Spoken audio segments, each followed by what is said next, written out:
Good morning. Ayan, Ayan, ito naman yung pagbibigyan rin natin sa binigyan natin kanina. Ito, magbibigyan naman po tayo dito sa isang bata na nangailangan po dito ng tulong. Maraming salamat po sa iyo, Ate Elma Valderrama, sa pagbibigay po ulit ng nebulizer to para sa batang nangailangan po. At matagal na po siyang humingi sa akin na matulungan ko at magbigyan ko ang kanyang po at ang kanyang bahay. Nakatulong sana ito sa kanila.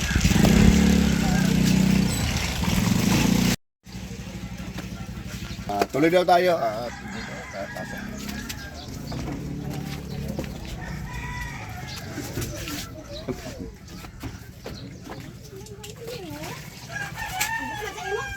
ito na ito para sa kanyang apo na nangailangan ng tulong at mula ito kay Ate Elma Valderrama.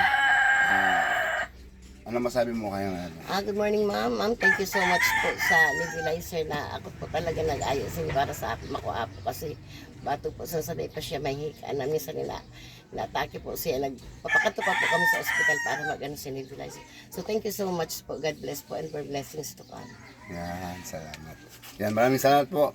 At Elma Valderrama sa ibinaabot po pong tuling uli. At nandun galing na kami kay Rita Limatera. Nag-ano man. Yan. Maraming salamat. Thank you. Salamat na. Pagkagawad na.